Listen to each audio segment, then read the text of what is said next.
प्यारे बच्चों, math mastery hub YouTube channel में आप सभी का स्वागत है। आज हम यूपी बोर्ड एग्जाम 2023 में आए हुए प्रश्न पत्र संकेतांक 324 ए वाई के प्रश्न संख्या 6 से लेकर आगे के प्रश्नों को हल करेंगे। इससे पूर्व के प्रश्नों को देखने के लिए डिस्क्रिप्शन पर लिंक मिल जाएगा। उस लिंक के माध्यम से प्रश्न 1 से 5 तक का हल देख सकते हैं। आप देख रहे हैं प्रश्न नंबर 6 में दिया है कि निम्नलिखित सभी खंडों को हल कीजिए, और देख रहे हैं इसमें का प्रत्येक प्रश्न 5 अंकों का होता है। 6 के का में दिया है अवकल समीकरण tan inverse y minus x. देख रहे हैं दिया है समीकरण tan inverse y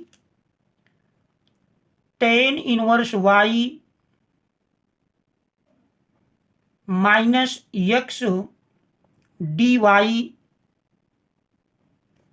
equal to 1 plus y square d x.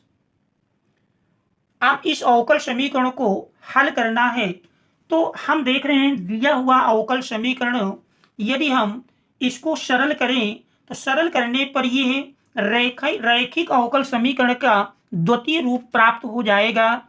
इसके लिए देख रहे हैं अगर डी वाई को पक्षांतर करें तो चूंकि इधर गुणा में है, इधर अपान में मिल जाएगा अर्थात भाग के रूप में, तो इसको लिख सकते हैं डी एक्स अपान डी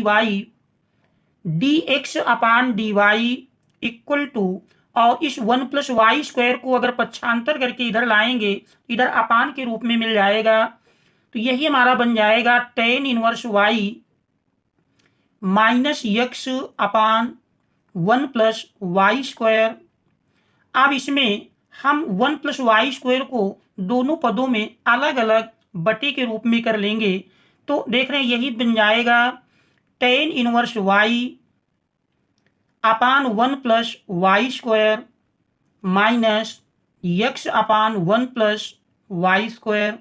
अब यदि इस minus x upon 1 plus y square को हम पक्षांतर करें तो देख रहे हैं साइड में माइनस में है, पक्षांतर करेंगे तो यही इधर प्लस में आ जाएगा d x upon d y plus 1 upon 1 plus y square into x equal to tan inverse y upon 1 plus y square. तो यदि देखा जाए तो ये हमारा d x upon d y plus p x equal to q के रूप में अवकल समीकरण रैखिक अवकल समीकरण प्राप्त हो जाता है। D x upon d y plus p into x equal to q. अब इस समीकरण से यदि तुलना करें तो d x upon d y plus p x equal to q से तुलना करने पर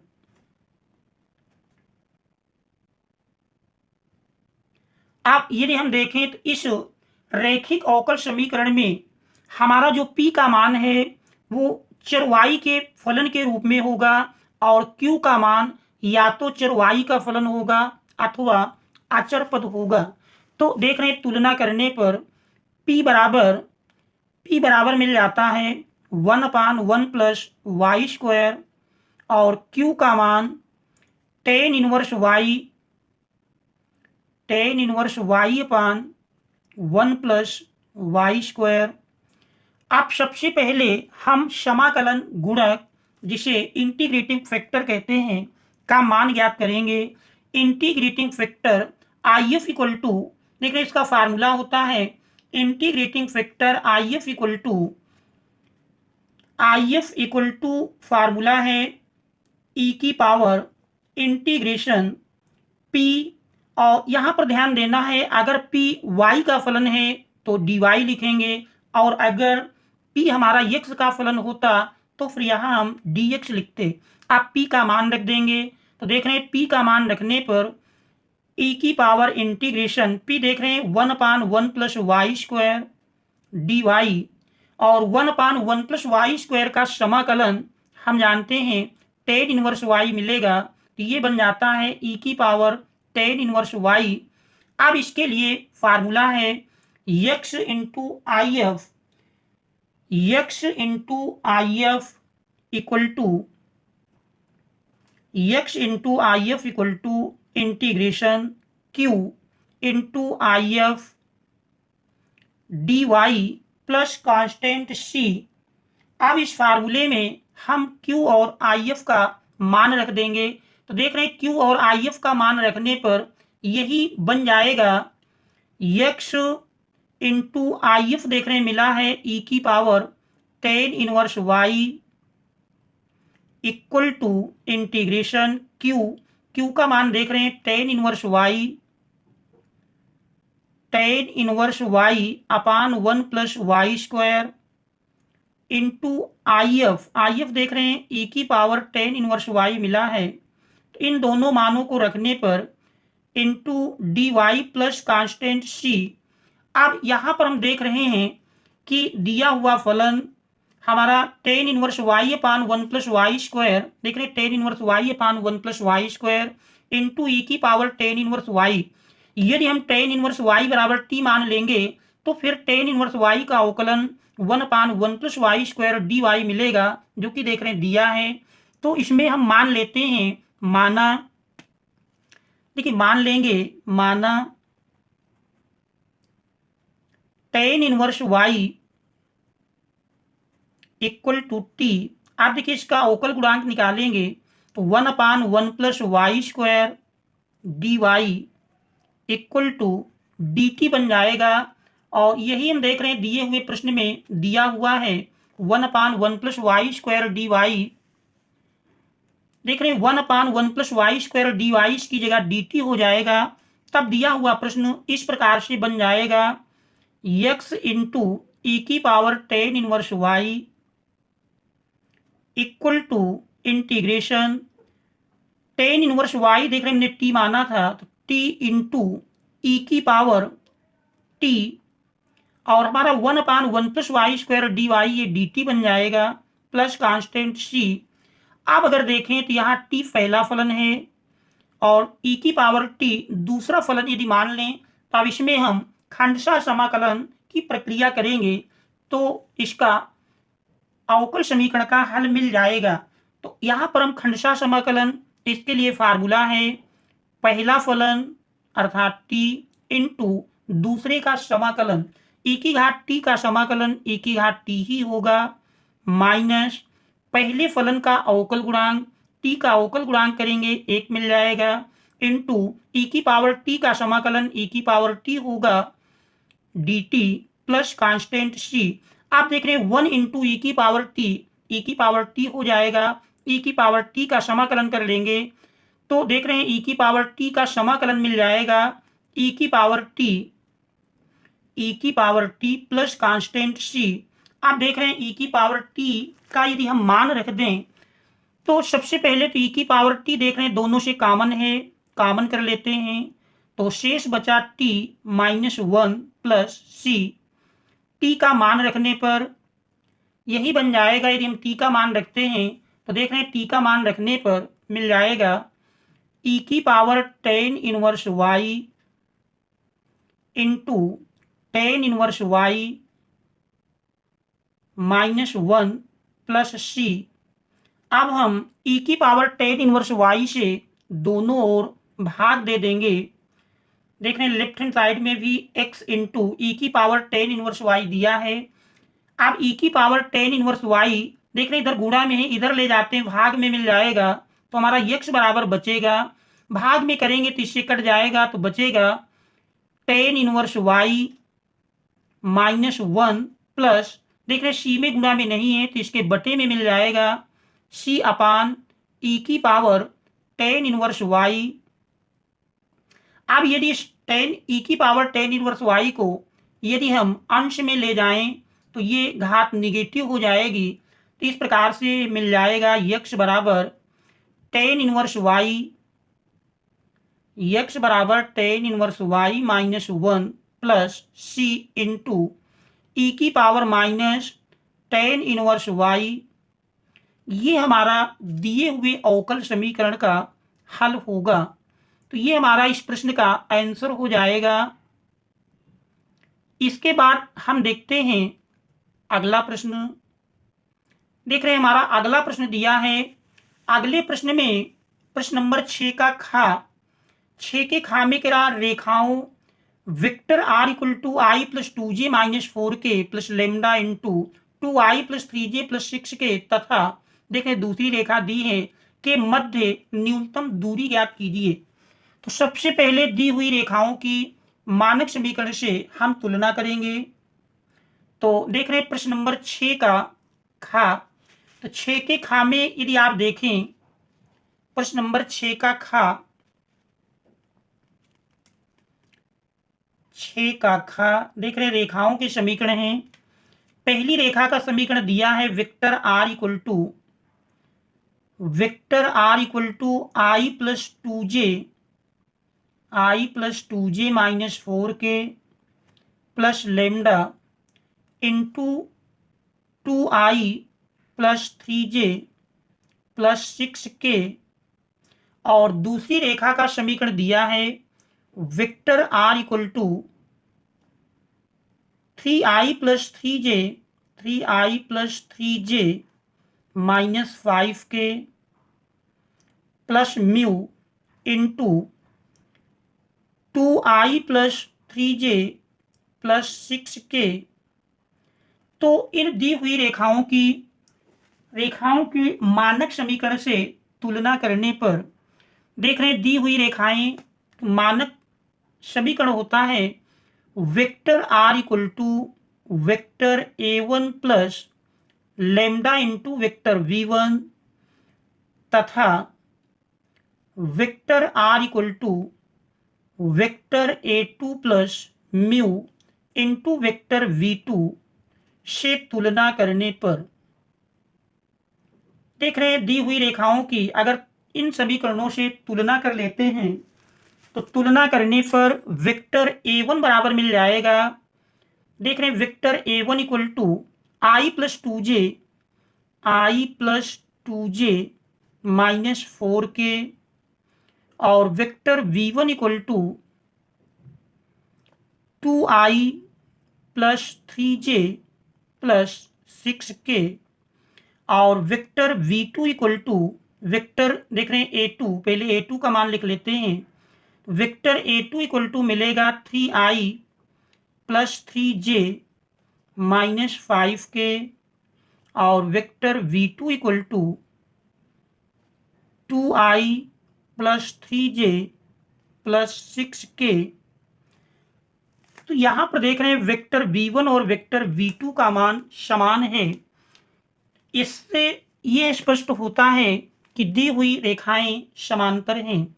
चूंकि vector v1 equal to vector v2 दोनों समान हैं, इसलिए इससे स्पष्ट होता है कि दोनों रेखाएं समांतर हैं।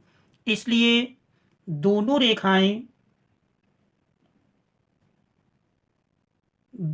रेखाएं समांतर हैं।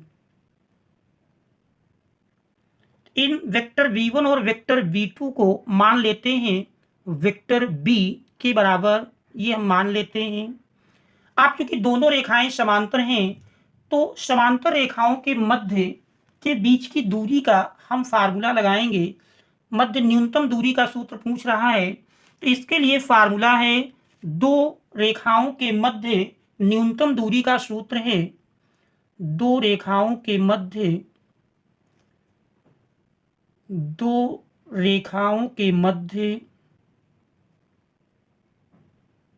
न्यूनतम दूरी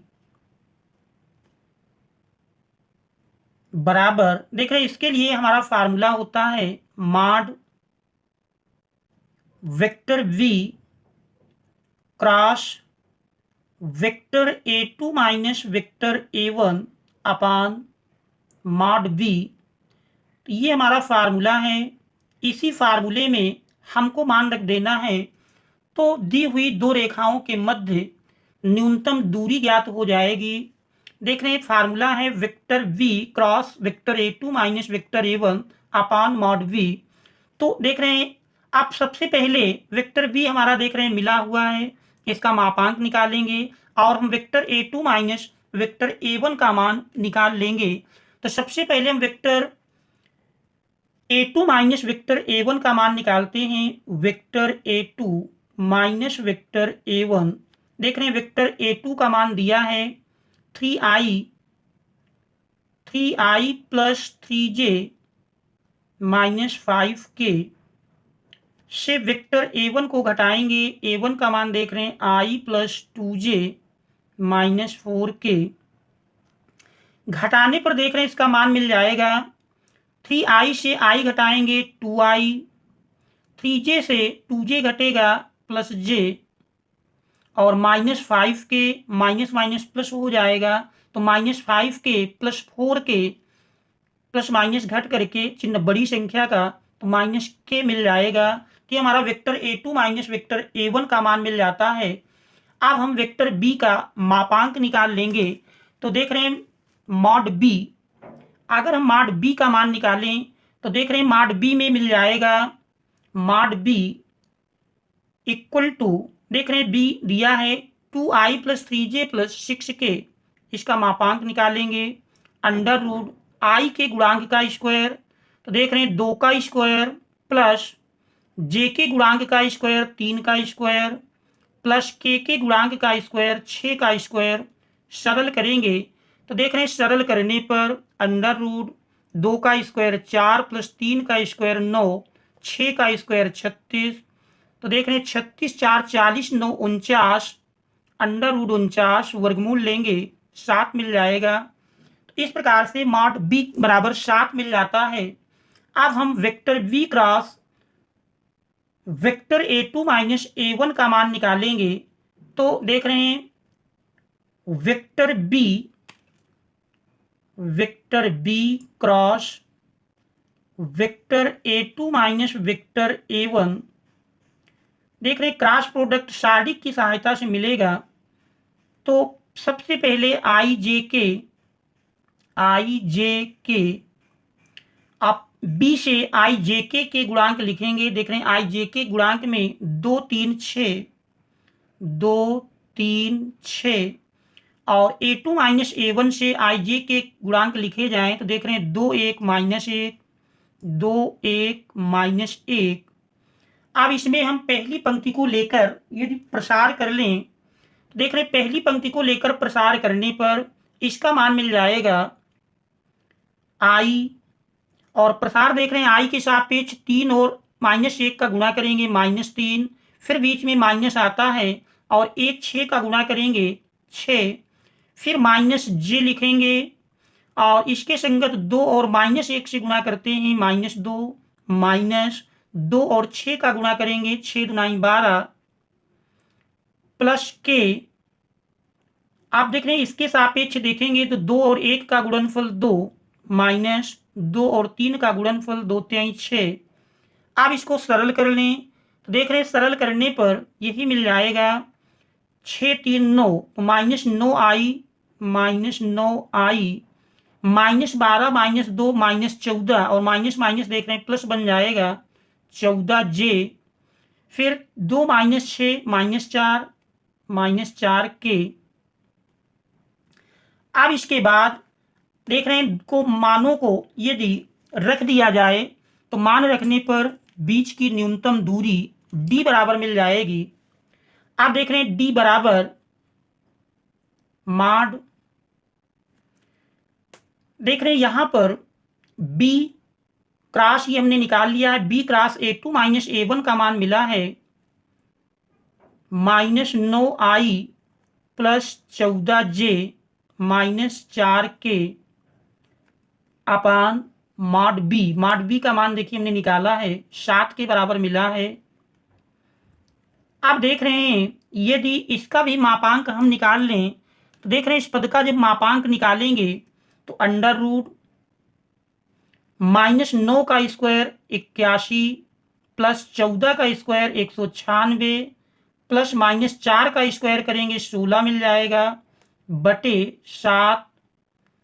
आप सरल करते हैं देख रहे हैं यदि संख्याओं को जोड़ेंगे तो 6 6 12 1 13 हासिल 1 मिला 2 9 2 11 11 8 देख रहे हैं 11 8 19 मिल जाएगा और इसके बाद एक हासिल मिला 1 1 2 तो 293 देख रहे हैं एक बार फिर से यदि जोड़ें तो 6 6 12 1 13 हासिल 1 मिला 1 1 2 और 9 2 11, 11 8 19, 1 1 2, तो अंडर रूट 293/7 इकाई।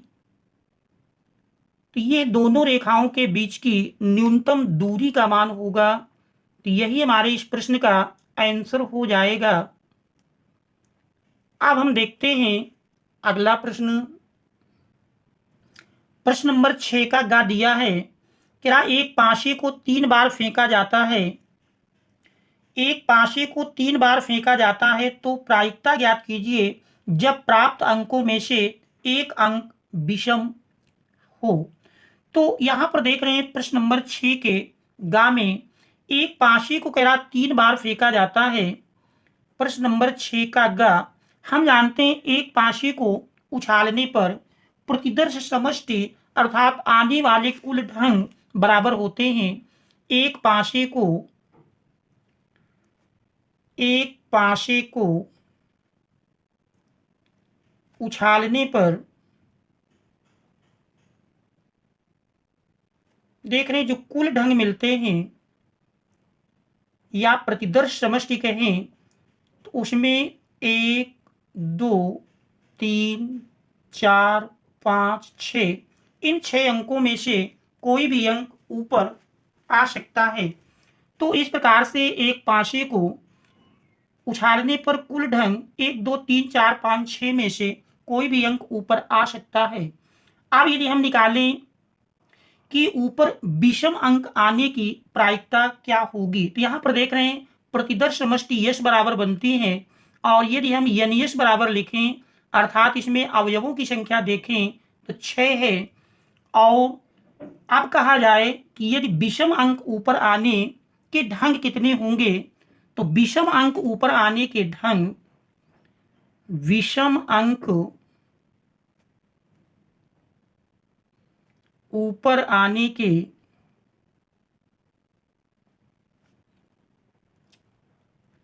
देख रहे हैं विषम अंक में यदि देखें तो इसके लिए अगर हम प्रतीक ई लें तो विषम अंक देख रहे हैं 1 3 5, 3 ही विषम अंक हैं। तो 1 3 5, तो इस प्रकार से देख रहे हैं यन ई बराबर 3 मिल जाता है।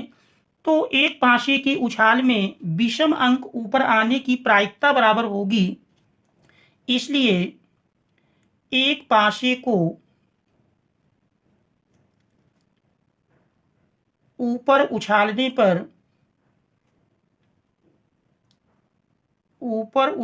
पर विषम अंक ऊपर आने की प्रायिकता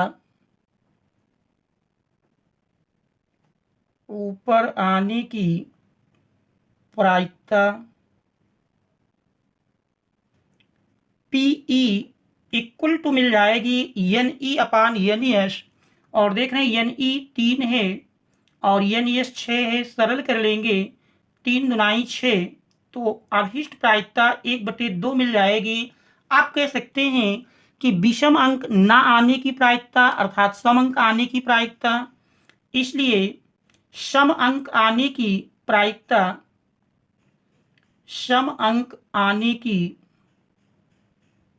प्रायिकता चूंकि हम जानते हैं प्रायिकता P E plus P E dash equal to 1 होती है। तो ऐसी स्थिति में चूंकि हम जानते हैं P E plus P E dash equal to 1 होता है, तो यहाँ से यदि हम पीई 1/2 है तो पीई डैश का मान निकालेंगे तो 1/2 plus P E dash equal to 1 या पीई डैश बराबर मिल जाएगा 1 माइनस 1/2, 1/2 के बराबर मिल जाएगा।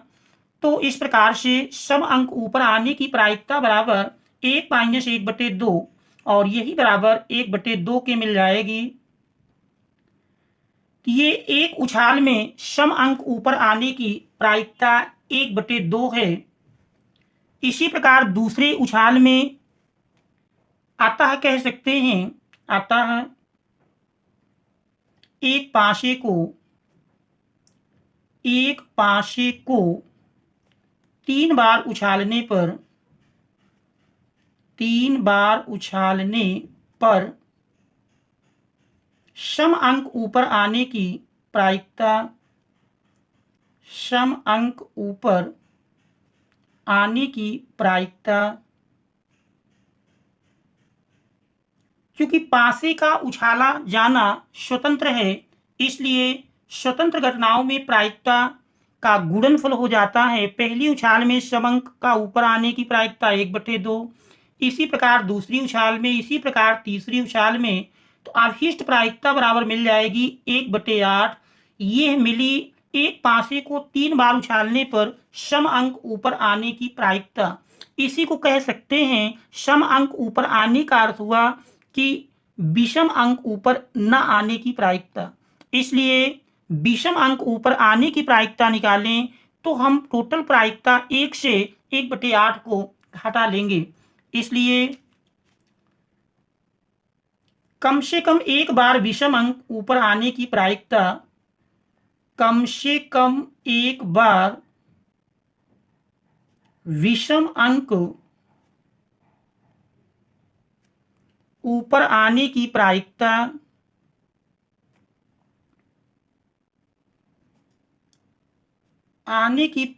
बराबर मिल जाएगी 1 - 1/8 बराबर 7/8। यही हमारे इस दिए हुए प्रश्न का आंसर हो जाएगा। अवशिष्ट प्रायिकता 7/8 होगी। इसके बाद हम देखते हैं अगला प्रश्न। अब देख रहे हैं अगले प्रश्न में दिया है, हमारा अगला प्रश्न है, अगले प्रश्न में देख रहे हैं स्टार अंकित है। इसका अर्थ है कि यह प्रश्न वर्तमान में पाठ्यक्रम से हटा दिया गया है। इसलिए हम देखते हैं प्रश्न नंबर 6 का अंगा पार्ट। 6 के अंगा में देख रहे हैं दिया है कि मान ज्ञात कीजिए integration log x plus 1 log x का होल स्क्वायर dx। इसका मान हमको ज्ञात करना है। तो देख रहे हैं प्रश्न नंबर 6 का अंगा, देख रहे हैं प्रश्न नंबर 6 के अंगा पार्ट में दिया है, 6 का अंगा पार्ट, समाकलन log x plus 1 log x का होल स्क्वायर dx। देख रहे इसमें दोनों फलनों को यदि हम अलग अलग कर लें तो यही बन जाएगा integration log x dx plus integration 1 log x का होल स्क्वायर dx। तो इसको हम इंटीग्रेशन i के बराबर मान लेते हैं। आप देख रहे हैं इसमें हमारा दो फलन अलग अलग हमने कर लिया है कि यदि आप क्योंकि लाग के रूप में फलन है और लाग का समाकलन का फार्मूला हम नहीं जानते हैं या हमारे पास लाग के लिए डायरेक्ट फार्मूला नहीं है, इसलिए इस फलन में हम 1 से गुणा कर लेते हैं। अब ये दो फलन बन जाएगा। अब खंडशः समाकलन का सूत्र लगाएंगे और हम जानते हैं जिस पद का समाकलन हम नहीं जानते उसे सदैव पहला फलन मानते हैं। तो log x को पहला फलन मान लेंगे और 1 को दूसरा फलन। अब हम समाकलन की क्रिया करेंगे तो देख रहे हैं बन जाएगा इंटीग्रेशन i बराबर, तो यहाँ पर देख रहे हैं फार्मूला है पहला फलन। तो पहले फलन में देख रहे हैं पहला फलन हमारा है log x इंटू दूसरे का समाकलन, 1 का समाकलन चूंकि x के सापेक्ष कर रहे हैं तो x मिल जाएगा। तो देख रहे हैं पहला फलन इंटू दूसरे का समाकलन माइनस पहले का अवकल गुणांक log x का अवकलन करें तो पहले देख रहे हैं इस log का करेंगे तो 1 log x और इसके बाद log x का करेंगे 1 x। तो पहले फलन का अवकल गुणांक इंटू दूसरे का समाकलन, तो देख रहे हैं log x का समाकलन करेंगे तो log x का पहला फलन हमारा log x जिसका अवकल गुणांक मिल गया 1 log x इंटू x और दूसरे का समाकलन, दूसरा 1 है, 1 का समाकलन x होगा dx प्लस देख रहे हैं अगला फलन दिया है इंटीग्रेशन 1 log x का होल स्क्वायर dx। और सरल करते हैं तो देख रहे हैं यही मिल जाएगा। इंटीग्रेशन आई बराबर देख रहे हैं यक्स पहले लिख लेंगे, यक्स इंटू लाग यक्स माइनस यक्स यक्स देख रहे हैं ऊपर नीचे से कैंसिल हो जाता है। अब फिर हमारा लाग एक्स में फलन बना है, तो यहाँ फिर हम एक से गुणा करके एक को पहला फलन बनाएंगे। देख रहे हैं ये हमारा एक पहला फलन हो जाएगा और 1/log x ये दूसरा फलन। फिर समाकलन की क्रिया करेंगे। फार्मूला है देख रहे हैं पहला फलन, क्योंकि log x का समाकलन नहीं जानते हैं तो 1/log x हमारा पहला होगा और 1 दूसरा फलन। तो फार्मूला है पहला फलन 1/log x इंटू दूसरे का समाकलन, दूसरा देख रहे हैं एक है, एक का समाकलन यक्स मिल जाएगा, माइनस इंटीग्रेशन पहले का अवकल गुणांक 1/log x का अवकल गुणांक करें तो देख रहे हैं 1/log x का मतलब log x की घात -1 और log x की घात -1 घात पहले मिलेगी, फिर घात से एक घटाएंगे तो log x की घात -1 तो ये तो हुआ घात का फार्मूला। अब log x का करेंगे तो log x का जानते हैं 1/x। तो ये तो हुआ पहले फलन का अवकल गुणांक इंटू दूसरे का समाकलन, एक का समाकलन यक्स हो जाएगा। तो ये प्रक्रिया हुई पहला फलन इंटू दूसरे का समाकलन, फिर जानते हैं इस पूरे का समाकलन होता है माइनस प्लस देख रहे हैं इस दूसरे फलन को उतार लेंगे प्लस इंटीग्रेशन 1/log x का होल स्क्वायर dx। अब देख रहे हैं इसको सरल करते हैं, यही बराबर मिल जाएगा। यदि इसका मान हम देखें तो यही बराबर मिलेगा x into log x minus देख रहे हैं x/log x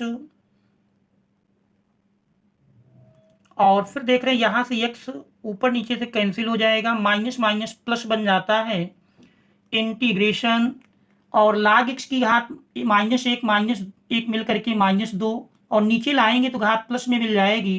तो 1/log x का होल स्क्वायर dx।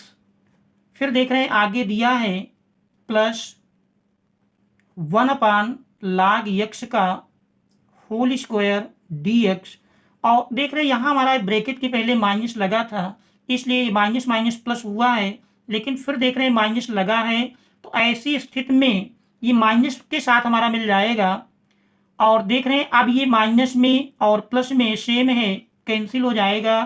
तो इस प्रकार से यही बराबर मिलेगा x into log x minus x/log x plus constant c। तो यही हमारे इस दिए हुए प्रश्न का आंसर हो जाएगा, x log x minus x/log x plus constant c। तो ये इस दिए हुए प्रश्न का आंसर होगा। इसके बाद हम देखते हैं अगला प्रश्न। हमारा देख रहे हैं अगला प्रश्न दिया है। अगले प्रश्न में प्रश्न नंबर 7 में कह रहा निम्नलिखित में से किसी एक खंड को हल कीजिए, कह रहा सिद्ध कीजिए आप भी हो a बराबर 2 3 1 2 समीकरण को संतुष्ट करता है जहां I2 एक 2 × 2 तत्समक आप भी हो तथा 0 एक कह रहा 2 × 2 शून्य आप भी हुए। इसकी सहायता से a इनवर्स ज्ञात कीजिए। तो देखते हैं प्रश्न नंबर 7 का देख रहे प्रश्न नंबर 7 के का में दिया है कह रहा आप भी a इक्वल टू पहली पंक्ति देख रहे हैं 2 3 और दूसरी पंक्ति 1 2। तो कह रहा समीकरण a² -4a plus I2 equal to 0 को संतुष्ट करता है जहां I2 एक 2 × 2 का तत्समक आव्यूह हुए और 0 कह रहा एक 2 × 2 का शून्य आव्यूह हुए और इसकी सहायता से हमको a इनवर्स का मान भी ज्ञात करना है। तो सबसे पहले हम इसको संतुष्ट कराएंगे। तो देख रहे हैं इसके लिए हमको a² की आवश्यकता है, पहले a² निकालेंगे। देख रहे हैं a² अर्थात a इंटू a का मान 2 बार लिखेंगे 2 3 1 2 इंटू 2 3 1 2 अब इनका हम आव्यूह गुणन के नियम के अनुसार इनका गुणनफल ज्ञात करेंगे। तो देख रहे हैं पहले आव्यूह से पंक्ति और दूसरे आव्यूह से स्तंभ लेकर चलते हैं। तो इसमें पहली पंक्ति और इधर से पहला स्तंभ लेंगे तो यही मान मिल जाएगा 2 गुणे 2 अर्थात 4 प्लस 3 गुणे 1 3। इसके बाद पहली पंक्ति और इधर दूसरा स्तंभ ले लेंगे तो 2 गुणे 3 2 तिहाई 6, देख रहे 2 तिहाई 6 और 3 गुणे 2 3 दुनाई 6। आप दूसरी पंक्ति को लेकर इसी प्रकार चलेंगे 1 गुणे 2 2 प्लस 2 गुणे 1 2। अब 1 गुणे 3 3 मिल जाएगा प्लस 2 गुणे 2 4। सरल कर लेंगे तो देख रहे हैं सरल करने पर 4 प्लस 3 7, 2 प्लस 2 4, 6 6 12, 4 3 7। ये ए स्क्वायर का मान मिल जाता है। अब यदि हम प्रश्न की लेफ्ट हैंड साइड लिखें तो देख रहे हैं लेफ्ट हैंड साइड जो दी है A square minus 4a plus i2। आप इनके यदि हम मान रख दें तो देख रहे हैं मान रखने पर A square minus 4a plus i2 का मान लिखेंगे। ए स्क्वायर का मान देख रहे हैं अभी हमने ज्ञात किया, पहली पंक्ति 7 12, दूसरे में 4 7 माइनस 4a, ए का मान लिखेंगे ए बराबर देख रहे हैं 2 3 1 2 और प्लस i2 2 गुणे 2 क्रम का इकाई आव्यूह है 1 0 0 1। अब इसको हम सरल करेंगे तो सरल करने में देख रहे हैं इस संख्या जो बाहर 4 है 4 का भी हम अंदर गुणा कर लेंगे और शेष को उतार लेते हैं। या देख रहे हैं पहले और तीसरे आव्यूह को यदि हम जोड़ लें तो देख रहे हैं 7 प्लस 1 8 हो जाएगा, 12 प्लस 0 12 ही रहेगा, 4 प्लस 0 4 और 7 प्लस 1 8 माइनस 4 का अंदर गुणा कर देंगे 4 दुनाई 8, 4 तिहाई 12, 4 एकम 4, 4 दुनाई 8। इस प्रकार से देख रहे हैं 8 12 8 12 4 8 4 8 घटाएंगे तो टोटल कट करके इसका मान देख रहे हैं 0 मिल जाएगा, जहां 0 आपका 2 गुणे 2 क्रम का शून्य आव्यूह है। और चाहे तो आप घटा करके दिखा सकते हैं। देख रहे हैं 8 से 8 घटाएंगे 0 मिल जाएगा, 12 से 12 घटाएंगे 0, 4 से 4 घटाएं 0 और 8 से 8 घटाएंगे 0। तो देख रहे हैं 2 गुणे 2 क्रम का एक शून्य आव्यूह मिल जाता है इक्वल टू 0 और यही प्रश्न की राइट हैंड साइड है। इस प्रकार से आप सत्यापित हो जाता है। आप इसी की सहायता से ए इनवर्स का मान ज्ञात कीजिए। तो देख रहे हैं ए इनवर्स के लिए हमारा समीकरण दिया है A square minus 4a plus i2 equal to 0। A square minus 4a plus i2 equal to 0 और इसकी सहायता से हमको ए इनवर्स का मान ज्ञात करना है। तो दोनों ओर ए इनवर्स से गुणा करने पर हम सबसे पहले दोनों ओर ए इनवर्स से गुणा कर देंगे। दोनों ओर ए इनवर्स से गुणा करने पर तो पहले हम ए इनवर्स से गुणा करेंगे। देख रहे गुणा करने पर A square into A inverse minus 4a A inverse plus i2 A inverse और देख रहे 0 के साथ गुणा करेंगे तो 0 ही मिल जाएगा। अब इसको सरल करते हैं। ए स्क्वायर से एक ए अलग करके A into A inverse minus 4 A inverse equal to I होता है plus I A inverse equal to मिल जाएगा ए इनवर्स 0 से गुणन में देख रहे हैं 0 मिल जाएगा। A inverse equal to I होता है तो A I minus 4i plus A inverse equal to 0। इस प्रकार से देख रहे हैं अगर हम ए इनवर्स का मान लिखते हैं तो ए इनवर्स इक्वल टू मिल जाएगा 4i देख रहे हैं पक्षांतर करेंगे प्लस में आ जाएगा 4i माइनस ए आई। आप मान रख देते हैं ए आई इक्वल टू जानते हैं ए के ही मिलेगा तो 4i minus A equal to, आप देख रहे हैं यहाँ पर 4i का मान, चूंकि दो कोटि का इकाई आप भी हुए 1001 माइनस ए का मान देख रहे हैं दिया है, ए बराबर है 2312। अब इसको हम सरल करेंगे।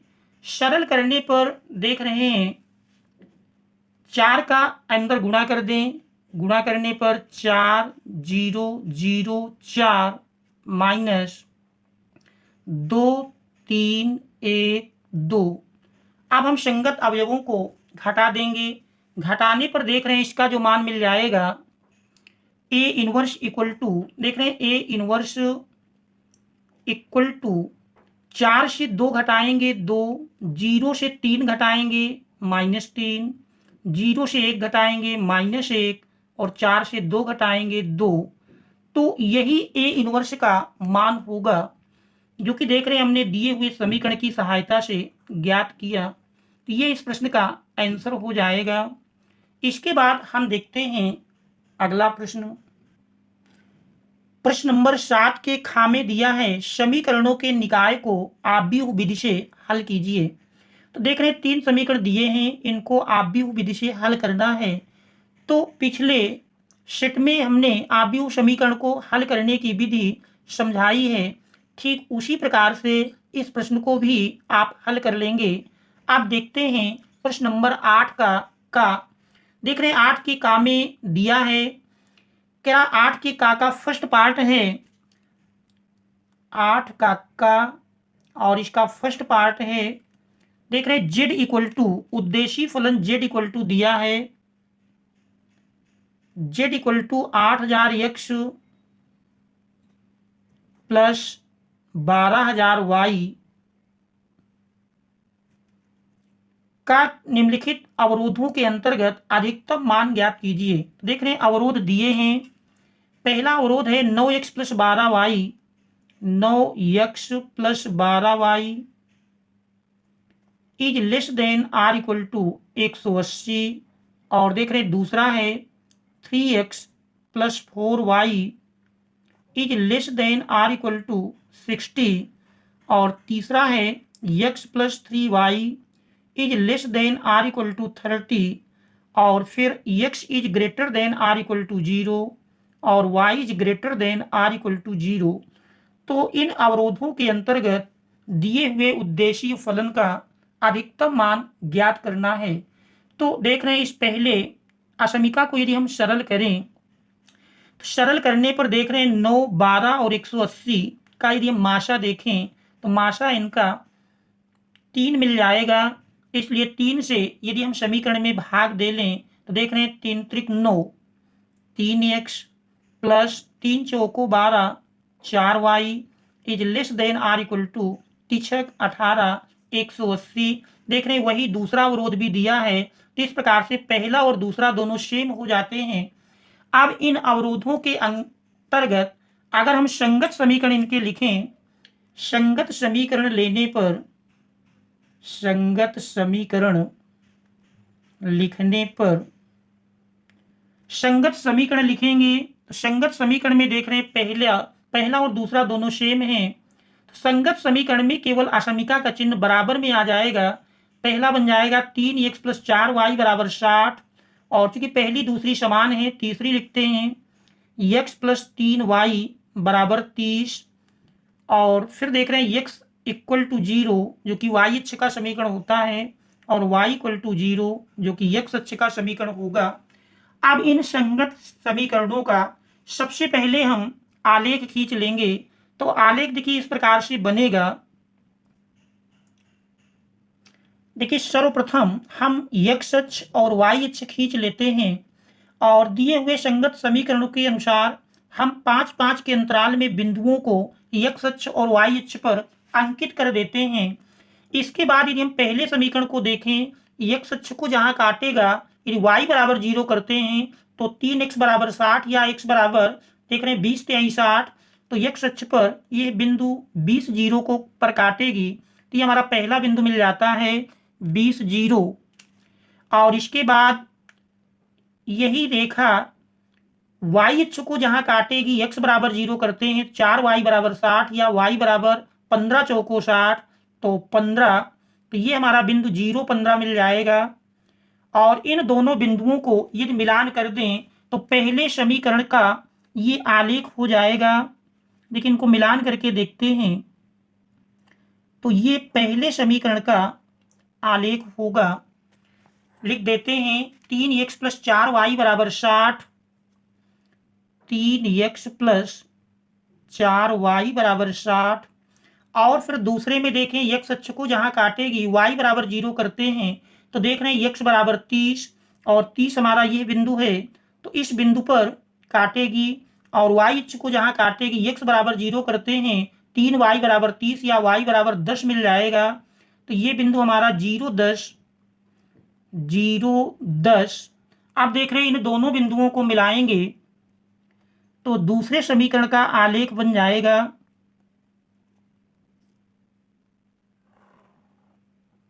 ये हमारा इस दूसरे समीकरण का आलेख होगा। इसमें भी लिख देते हैं x प्लस 3y बराबर 30, x बराबर 0। हम जानते हैं y अक्ष का समीकरण होता है, तो y अक्ष है, इसका समीकरण x बराबर 0, और x अक्ष का समीकरण y बराबर 0 होता है। तो इस प्रकार से ये असमीकाओं के संगत समीकरण का आलेख खींचते हैं। अब इसके बाद हम देखेंगे उभयनिष्ठ क्षेत्र कौन सा होगा। इसके लिए हम दी गई असमीकाओं में देख रहे हैं, पहली असमीका दी थी 9x plus 12y is less than or equal to 180। यदि इसमें हम इस मूल बिंदु 0, 0, जिसे अंग्रेजी में ओरिजिन कहा गया है, यदि इस बिंदु 0, 0 को रखकर देखें तो देख रहे हैं 0 रखने पर 0 प्लस 0, 0 हो जाएगा, जो कि 180 से छोटा है। इसलिए इस पहले संगत समीकरण का जो हमने आलेख खींचा है, उस आलेख में आप देखेंगे उसमें चूंकि मूल बिंदु संतुष्ट होता है, तो इस रेखा के अंदर की ओर का भाग ही, इस रेखा से मूल बिंदु की ओर का भाग ही उभयनिष्ठ क्षेत्र होगा। अब यदि हम दूसरे में देखें तो दूसरी समीका में भी 0 प्लस 0 देख रहे 60 से छोटा होगा, संतुष्ट करता है। तो इसका मतलब इस दूसरी रेखा से भी मूल बिंदु की ओर होगा। और तीसरा देख रहे पहला दूसरा तो समान ही था, तीसरे में देखें 0 प्लस 0 30 से छोटा, देख रहे हैं इसको भी संतुष्ट करता है।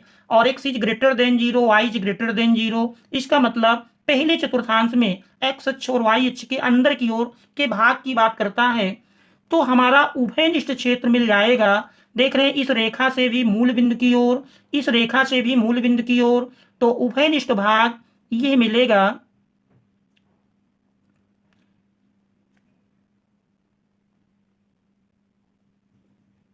देखिए ये उभयनिष्ठ क्षेत्र मिलता है, तो इससे हमको कोणीय बिंदु प्राप्त हो जाते हैं। तो पहला कोणीय बिंदु देख रहे हैं O है, जिसका निर्देशांक मूल बिंदु 0, 0 है। दूसरा देख रहे हैं बिंदु प्राप्त होता है, इसको नाम A दे देते हैं, इसका निर्देशांक 20, 0 है। और ये हमारा तीसरा बिंदु B मिलता है, इसके निर्देशांक ज्ञात कर लेंगे। और देख रहे हैं फिर ये एक बिंदु प्राप्त होता है, इसको नाम हम C दे देते हैं, जिसके निर्देशांक देख रहे हैं 0, 10 हैं। तो B देख रहे हैं इन दोनों समीकरणों का प्रतिच्छेद बिंदु है। तो हम दोनों समीकरणों को हल करके x और y का मान निकाल लेंगे, तो वही बिंदु B का निर्देशांक मिल जाएगा। यदि दोनों समीकरणों को हम हल करें तो देख रहे हैं पहले में x का गुणांक 3 है, यदि इसमें भी 3 से गुणा कर लें तो x का गुणांक 3 मिल जाएगा। देख रहे हैं 3 से गुणा करने पर यही समीकरण हमारा बन जाएगा। तो इसको हल करते हैं, 3 से गुणा करेंगे तो 3x प्लस 3 त्रिक 9, 9y बराबर 30 त्रिक 90। और देख रहे हैं पहला दिया था 3x प्लस 4y बराबर 60, घटाएंगे तो minus minus minus 3x cancel हो जाएगा। 9y से 4y घटाएंगे 5y बराबर 90 से 60 घटाएंगे 30, तो y बराबर देख रहे हैं 5 छक्का 30, y का मान 6 मिल जाता है। और इस y के मान को यदि इस समीकरण में रख दें तो 6 त्रिक 18 पक्षांतर करेंगे तो x बराबर 30 माइनस 18, और 30 से 18 घटाएंगे 12 मिल जाएगा। इस प्रकार से बिंदु B के निर्देशांक 12 और 6 प्राप्त होते हैं। इन कोणीय बिंदुओं पर अब हम दिए हुए उद्देशीय फलन में रख करके जांच करेंगे। इसके लिए हम सारणी बनाते हैं। सारणी में सबसे पहले हम कोणीय बिंदु को लिखेंगे और उसके बाद फिर उद्देशीय फलन z का मान होगा। उद्देशीय फलन z इक्वल टू, देख रहे हैं z का मान दिया है 8000 x प्लस 12000 y।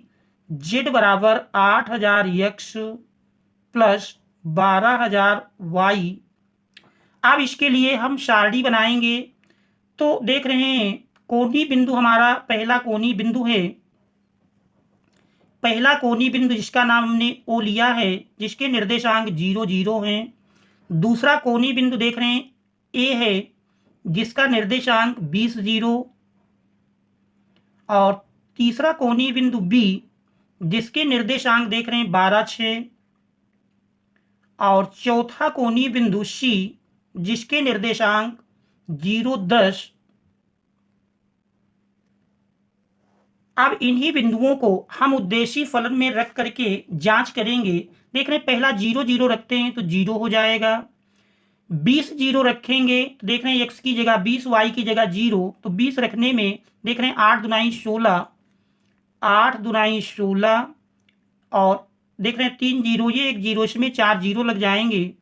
तो इस तरह से इसका मान मिल जाएगा 1,60,000। फिर 12 6 रखते हैं, देख रहे हैं 12 8 96 और प्लस 12,000 में 6 से गुणा करेंगे, 12 6 72।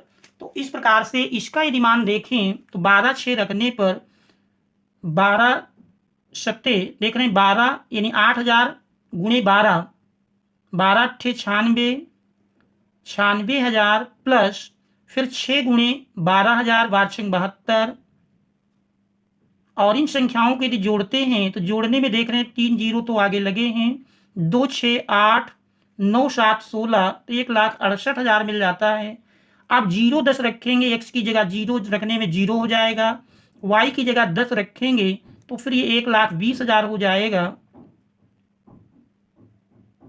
तो इस प्रकार से देख रहे हैं इसमें चूंकि अधिकतम मान की बात कह रहा है तो इनमें सबसे अधिकतम मान 1,68,000 प्राप्त होता है। तो 1,68,000 ये अधिकतम मान है, यही हमको ज्ञात करना था।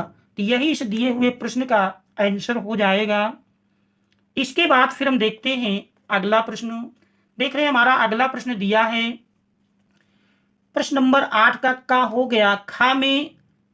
अब देख रहे हैं का ही सेकंड पार्ट है, कह रहा मान ज्ञात कीजिए। इंटीग्रेशन लिमिट देख रहे हैं 0 से π/2 साइन x की पावर 4 है अपान sine 4x plus cos 4x dx। देख रहे हैं 4 अंक में आया हुआ है। तो प्रश्न नंबर 8 के का देख रहे हैं सेकंड पार्ट, और सेकंड पार्ट में प्रश्न है इंटीग्रेशन। देख रहे हैं 8 का सेकंड पार्ट, प्रश्न नंबर 8 का सेकंड पार्ट। मान लेते हैं integration I equal to limit 0 से π/2 sine 4x upon sine 4x plus cos 4x dx। इसका हमको मान ज्ञात करना है। तो देख रहे हैं इसके लिए सबसे पहले हम इसमें प्रगुण 4 का प्रयोग करेंगे। प्रगुण 4 हम जानते हैं प्रगुण 4 होता है। प्रगुण 4 में देख रहे हैं integration 0 to a fx dx equal to होता है integration 0 to a f a minus x dx। तो इसी प्रगुण का प्रयोग हम यहाँ करेंगे। तो देख रहे हैं यही बन जाएगा 0 से π/2 साइन 4 x के स्थान पर π/2 माइनस x अपान साइन की पावर 4 x की जगह π/2 माइनस x प्लस cos की पावर 4 π/2 माइनस x dx। आप साइन 90 माइनस x और cos 90 माइनस x का हम फार्मूला लगा देंगे। साइन 90 माइनस x जानते हैं cos x होता है, तो यही बन जाएगा 0 से π/2 cos की पावर 4x dx अपान cos की power 4x plus cos 90 minus x जानते हैं साइन एक्स होता है, साइन की पावर 4x। और ये मान लेते हैं समीकरण नंबर 2 है, जो दिया था वो समीकरण नंबर 1 है। यदि दोनों समीकरणों को जोड़ लिया जाए, समीकरण 1 प्लस समीकरण 2 जोड़ेंगे, i प्लस आई मिलकर के 2i इक्वल टू, देख रहे दोनों में हर समान है, 0 से π/2 हर लिख देते हैं cos की पावर 4x प्लस साइन की पावर 4x dx। देख रहे हैं हर समान है तो अंश जुड़ जाएगा, साइन की पावर 4x प्लस cos की पावर 4x। देख रहे हैं अंश हर दोनों समान हो जाता है, कैंसिल कर देंगे तो कैंसिल करने पर देख रहे हैं बराबर 1 मिल जाएगा। और 1 का समाकलन चूंकि x के सापेक्ष हो रहा तो x मिल जाएगा। अब इसमें लिमिट अप्लाई करेंगे 0 से π/2, तो देख रहे हैं यही मिल जाएगा π/2 माइनस 0। और जानते हैं π/2 माइनस 0 इक्वल टू π/2, तो देख रहे हैं 2i इक्वल टू π/2 या i इक्वल टू लिखेंगे तो 2 इधर भाग में मिल जाएगा, तो i बराबर π/4। ये हमारे इस दिए हुए प्रश्न का आंसर हो जाएगा। इसके बाद हम देखते हैं अगला प्रश्न। अगले प्रश्न में देख रहे हैं दिया है, अगला प्रश्न है 8 का सेकंड पार्ट तो हो गया। अब देख रहे हैं 8 का खा है, मान ज्ञात कीजिए इंटीग्रेशन 0 से π/2 log sin x dx। और देख रहे हैं 8 अंक में आया हुआ है, तो ये बोर्ड एग्जाम की दृष्टि से मोस्ट इंपॉर्टेंट प्रश्न है। इसको हम इसका मान ज्ञात करेंगे। देख रहे हैं प्रश्न नंबर 8 के खा में 0 से π/2 log sin x dx मान लेते हैं, माना i इक्वल टू 0 से π/2 log sin x dx। अब इसी का हमको मान ज्ञात करना है, तो इसको मान लेते हैं समीकरण नंबर 1। अब इसमें हम प्रगुण 4 का प्रयोग करेंगे। अभी हमने 4 प्रगुण का प्रयोग किया है, ठीक उसी का प्रयोग पुनः करेंगे, तो देख रहे हैं यही मिल जाएगा 0 से π/2 log साइन x की जगह 90 माइनस एक्स लिख देंगे, क्योंकि लिमिट देख रहे हैं π/2 है, तो π/2 माइनस एक्स dx। और साइन 90 माइनस एक्स बराबर जानते हैं 0 से π/2 log साइन 90 माइनस एक्स बराबर cos x होता है, cos x dx। ये हमारा समीकरण नंबर 2 बन जाएगा। यदि हम पहले और दूसरे समीकरण दोनों को जोड़ें तो i प्लस आई मिल करके 2i इक्वल टू, देख रहे हैं लिमिट 0 से π/2 log sin x plus log cos x dx। आप देख रहे हैं ये हमारा फार्मूला बन जाता है log m plus log n के रूप में। तो जानते हैं log m plus log n बराबर log mn होता है, तो यदि इस फार्मूले के तहत इसका हम मान लिखें log m plus log n बराबर log mn, तो यही मिल जाएगा 0 से π/2 log mn, अर्थात दोनों का गुणा हो जाएगा sin x into cos x dx। अब देख रहे हैं यदि sin x cos x के साथ 2 का और गुणा होता तो ये sin 2x का फार्मूला बन जाता, तो इसके लिए हम 2 से अंश और हर दोनों में गुणा कर लेते हैं। आप देख रहे हैं इसका मान रख दें 0 से π/2 log 2 sin x cos x sin 2x अपान 2 dx। देख रहे हैं log m अपान n के रूप में बन जाता है। अब log m अपान n का हम फार्मूला प्रयुक्त करेंगे, तो log m upon n equal to होता है log m minus log n, तो 0 से π/2 log m की जगह देख रहे हैं sin 2x dx माइनस 0 से π/2 log n की जगह देख रहे हैं 2 है dx। तो ये हमारा फलन प्राप्त हो जाता है।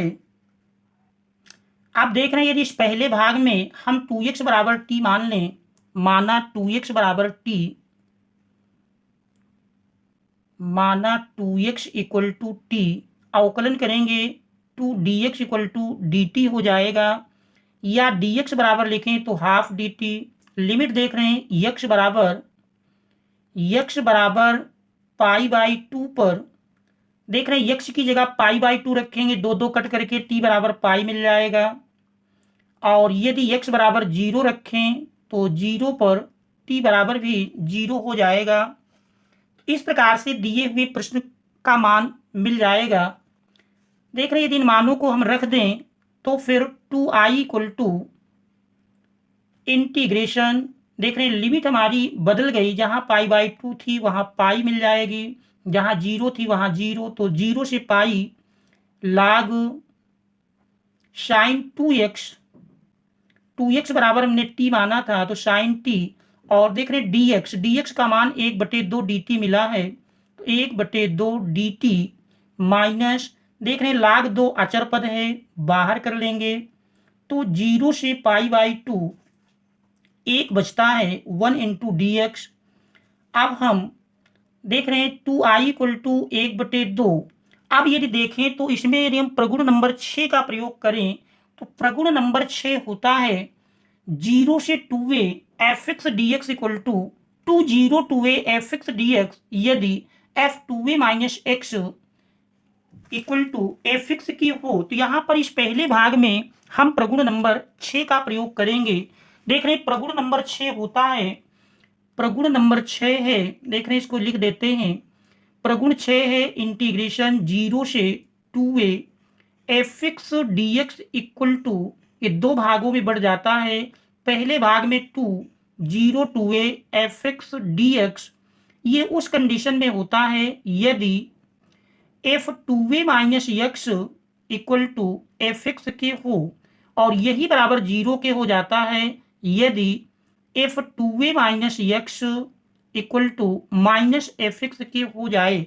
तो यहाँ पर देख रहे हैं पाई से घटाएंगे साइन, एक पाई - t = sin t होता है, तो इसलिए इसमें पहला वाला पार्ट लग जाएगा, तो इसका मान मिलेगा। देख रहे हैं 2i = ½ × देख रहे हैं 2 0 से, आप क्योंकि यहाँ हमने देख रहे हैं 2 से गुणा किया है तो समान करने के लिए 2 से भाग दे लेंगे।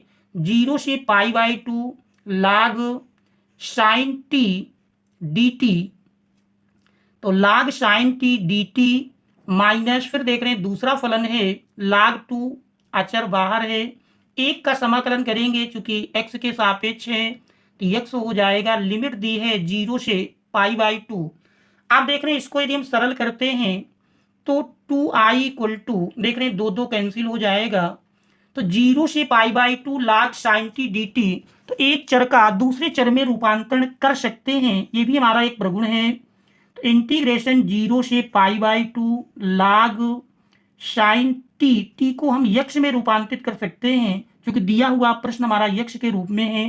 तो 0 से π/2 log sin x dx minus log 2, आप देख रहे हैं इसमें लिमिट अप्लाई करेंगे तो π/2 - 0, सरल कर लें तो सरल करने पर देख रहे हैं 0 से π/2 log sin x dx, ये हमारा दिया हुआ प्रश्न था जिसको हमने i के बराबर माना था, तो इसकी जगह हम i लिख सकते हैं, तो i - log 2 × π/2, सरल किए i पक्षांतर करेंगे तो यही मिल जाएगा 2i - i = -π/2 log 2। तो देख रहे हैं 2i से i घटाते हैं तो यही मान हमारा मिल जाएगा i =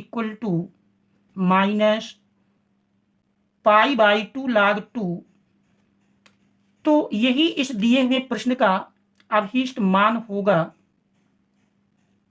इसके बाद फिर हम देखते हैं अगला प्रश्न हमारा, देख रहे हैं अगला प्रश्न दिया है प्रश्न नंबर 9, क्या निम्नलिखित में से किसी एक खंड को हल कीजिए। तो देख रहे हैं 9वीं की का फर्स्ट पार्ट है y = sin 1x, देख रहे हैं y का मान दिया है sin 1x, तो हमको सिद्ध करके लाना है। तो देख रहे हैं प्रश्न नंबर 9 का तो प्रश्न नंबर 9 के का में दिया है प्रश्न नंबर 9 का y बराबर है sin 1x, y बराबर sin 1x, तो हमको सिद्ध करके लाना है 1 - x² d square y upon d x square minus x d y by d x equal to 0। तो देख रहे हैं द्वितीय कोटि का अवकलन है, तो सबसे पहले हम 2 बार अवकलन की क्रिया करेंगे। तो देख रहे हैं इसका मान मिल जाएगा x के सापेक्ष अवकलन करने पर, मान लेते हैं समीकरण 1, x के सापेक्ष अवकलन करने पर, x के सापेक्ष अवकलन करने पर अवकलन करेंगे। देख रहे हैं d y by d x equal to sine inverse x का अवकल गुणांक 1/√1 माइनस एक्स स्क्वायर। और देख रहे हैं यदि इसका हम पुनः एक बार x के सापेक्ष अवकल गुणांक और कर लें तो फिर इसका मान मिल जाएगा। तो पुनः x के सापेक्ष अवकलन करने पर, पुनः x के सापेक्ष अवकलन करने पर, पुनः x के सापेक्ष अवकलन करेंगे, d y by d x का अवकल गुणांक मिलेगा d square y upon d x square equal to अंश बटे हर की प्रक्रिया करेंगे। फार्मूला है हर इंटू अंश का अवकल गुणांक, अंश देख रहे हैं 1 है, 1 का 0 मिल जाएगा, माइनस अंश इंटू हर का अवकल गुणांक, हर में देख रहे हैं √1 माइनस एक्स स्क्वायर, जिसका अर्थ होता है 1 माइनस एक्स स्क्वायर की घात 1/2। तो इसमें सबसे पहले हम घात का सूत्र लगाएंगे, घात पहले आई, फिर घात से 1 घटाएंगे, 1/2 से 1 घटाएंगे, माइनस 1/2, फिर 1 माइनस एक्स स्क्वायर का करेंगे तो 0 माइनस 2x बटे हर का होल स्क्वायर। तो √1 माइनस एक्स स्क्वायर का होल स्क्वायर करेंगे तो अंडर रूट देख रहे हैं हट जाएगा, 2 ऊपर नीचे से कैंसिल हो जाता है। आप देख रहे हैं 1 माइनस एक्स स्क्वायर भाग में इधर लाते हैं तो गुणा में मिल जाएगा 1 minus x square d square y upon d x square equal to, देख रहे हैं 0 से गुणा होगा 0 मिल जाता है, माइनस माइनस प्लस बन जाता है। तो x और माइनस 1/2 घात नीचे लाएंगे तो देख रहे हैं प्लस 1/2 घात, 1/2 घात का मतलब अंडर रूट। इस प्रकार से यही मिल जाता है। इसको हम लिख सकते हैं, देख रहे हैं x into 1 upon √1 minus x square. देख रहे हैं ये हम यदि समीकरण 2 मान लें तो 1 अपान √1 माइनस एक्स स्क्वायर बराबर देख रहे हैं d y by d x है, तो इसका हम समीकरण 2 से मान रख लेते हैं। तो देख रहे हैं यही बन जाएगा 1 minus x square d square y upon d x square equal to x d y by d x. ये हमने समीकरण 2 से मान रखने पर, समीकरण 2 से अब देख रहे हैं इसको पक्षांतर कर लें, चूंकि सिद्ध करने में देख रहे हैं सारे पद हमारे लेफ्ट हैंड साइड में हैं और राइट हैंड साइड 0 लाना है। तो देख रहे हैं इस तरह से इसको पक्षांतर करेंगे तो मिल जाएगा 1 minus x square d square y upon d x square minus x d y by d x equal to 0। यही हमको सिद्ध करना था। इस प्रकार से दिया हुआ प्रश्न सिद्ध हो जाता है, प्रूव्ड। आप देख रहे हैं यदि आगे प्रश्नों को देखा जाए तो देख रहे हैं आगे प्रश्न में सेकंड पार्ट देख रहे हैं स्टार लगा है, अर्थात ये पाठ्यक्रम से हटा दिया गया है। खा का फर्स्ट पार्ट भी देख रहे हैं स्टार अंकित है, तो ये भी पाठ्यक्रम से हटा दिया गया है। इसके बाद 9वें के खा का यदि हम सेकंड पार्ट देखें तो सेकंड पार्ट में देख रहे हैं अवकल समीकरण दिया है d y by d x minus y equal to cos x को हल कीजिए। तो देख रहे हैं इसमें दिया है प्रश्न नंबर 9 के खा का सेकंड पार्ट, देख रहे हैं प्रश्न नंबर 9 के खा का सेकंड पार्ट में दिया है d y by d x equal to 9 के खा का सेकंड पार्ट, प्रश्न नंबर 9 के खा का second part d y by d x, देख रहे हैं d y by d x minus y equal to cos x, d y by d x minus y equal to cos x. इस अवकल समीकरण को हल करना है। तो देख रहे हैं इसको हल करने के लिए सबसे पहले मानक रूप में बना है, इसकी हम तुलना कर लेंगे। तो देख रहे हैं दिया हुआ समीकरण dy by d x plus p y equal to q के रूप में है। तो देख रहे हैं dy by d x plus p y equal to q से तुलना करने पर देख रहे हैं p का मान मिल जाता है। p बराबर देख रहे हैं -1 और q बराबर cos x। आप देख रहे हैं इसमें, तो ये हमारे रेखिक अवकल समीकरण का पहला रूप है। dy by d x plus p y equal to q, तुलना करने से p और q के मान मिल जाते हैं। अब हम समाकलन गुणक इंटीग्रेटिंग फैक्टर IF का मान निकालेंगे। तो IF इक्वल टू होता है e की पावर इंटीग्रेशन p dx। अब p का मान यदि रख दें तो e की पावर इंटीग्रेशन p देख रहे हैं -1 dx, माइनस अचर है बाहर कर लेंगे तो 1 का समाकलन जानते हैं, जिसके सापेक्ष हो रहा वही होगा x के सापेक्ष, तो -x हो गया। अब इसके बाद हमारा फार्मूला है y into I F equal to integration q into I F d x plus constant c। अब इस फार्मूले में हम मान रख देंगे। तो देख रहे हैं y इंटू आई एफ का मान मिला e की power -x equal to integration q है cos x इंटू e की power -x dx plus constant c। अब यहाँ देख रहे हैं दो फलन बन जाते हैं। तो इन दो फलन में खंडशः समाकलन का प्रयोग करके यदि इसको हम हल करें, तो देख रहे हैं इसको हम हल कर लेते हैं। तो यहाँ पर मान लेंगे इस दिए हुए समाकलन के लिए हम मान लेते हैं i equal to integration cos x into e की power -x dx plus c। अब देख रहे हैं इसमें हम चूंकि दो फलन हैं, खंडशः समाकलन का प्रयोग करेंगे। इसमें एक को पहला फलन मान लेते हैं और दूसरे को दूसरा।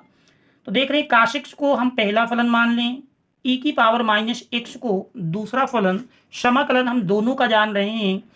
तो यही बन जाएगा cos x पहला फलन, दूसरे का समाकलन e की घात -x का समाकलन करेंगे e की घात -x अपान -1 माइनस इंटीग्रेशन पहले का अवकल गुणांक cos x का अवकल गुणांक जानते हैं -sin x इंटू दूसरे का समाकलन e की घात -x का देख रहे हैं e की घात -x बटे -1 dx प्लस c। तो इस प्रकार से देख रहे हैं माइनस e की घात -x इंटू cos x, और देख रहे हैं इसमें ट्रिपल माइनस है तो माइनस मिल जाएगा sin x इंटू ई की power -x dx plus c। पुनः देख रहे हैं खंडशः बन रहा है। तो यदि इसको हम पहला फलन और e की पावर -x को दूसरा फलन मानते हुए पुनः एक बार प्रक्रिया करेंगे, तो -e की power -x into cos x minus, अब इसमें देख रहे हैं पहला फलन इंटू दूसरे का समाकलन e की घात -x का समाकलन e की घात -x बटे -1 माइनस पहले का अवकल गुणांक sin x का अवकल गुणांक जानते हैं cos x होता है cos x इंटू दूसरे का समाकलन e की घात -x बटे -1 dx प्लस c। अब इसको सरल करते हैं, तो सरल करने पर देख रहे हैं माइनस e की घात -x इंटू cos x, और देख रहे हैं माइनस माइनस प्लस बन जाएगा e की घात -x इंटू साइन x, और आप देख रहे हैं माइनस ब्रैकेट हटाएंगे तो माइनस माइनस ये प्लस बन जाएगा, लेकिन फिर देख रहे हैं माइनस है तो माइनस में मिल गया cos x इंटू ई की power -x dx plus c। देख रहे हैं इसी को हमने माना था cos x ई की power -x dx plus c equal to I, अर्थात इस पूरे पद को हमने i के इक्वल माना था। तो इसको i के बराबर रख देंगे तो i -i पक्षांतर करके लाएंगे तो इधर हमारा प्लस आई के रूप में मिल जाएगा। तो I plus I equal to 2i, देख रहे हैं 2i इक्वल टू, और इन दोनों पदों से e की घात माइनस एक्स को यदि हम कॉमन कर लें तो साइन एक्स माइनस काश एक्स, और यदि i बराबर लिखेंगे तो i बराबर मिल जाएगा 2 इधर बटे में मिल जाएगा 1/2 e की घात minus x into sine x minus काश x, sign x minus cos x. अब इस i के मान को जो हमने यहाँ माना था, यदि यहाँ पर i का मान रख दें तो फिर यही मिल जाएगा y इंटू, लिख डाल देते इसमें समीकरण 1। तो समीकरण 1 में i का मान रखने पर, समीकरण 1 में i का मान रखने पर, तो i का मान रखेंगे तो देखिए यही मिल जाएगा y इंटू ई की power minus x equal to, देख रहे हैं ये मान हमारा मिला 1/2 ई की घात minus x into sine x minus cos x plus c. आप देख रहे हैं ई की घात माइनस एक्स से यदि हम दोनों ओर भाग दे दें तो y बराबर मिल जाएगा 1/2 sine x minus cos x plus c बटे ई की घात माइनस एक्स, और इसी को अंश में ले जाएंगे, जो घात निगेटिव है वो पॉजिटिव हो जाएगी, सी इंटू ई की पावर एक्स। तो यही दिए हुए अवकल समीकरण का अभीष्ट हल होगा। तो ये इस प्रश्न का आंसर हो जाएगा। Thanks all of you for watching.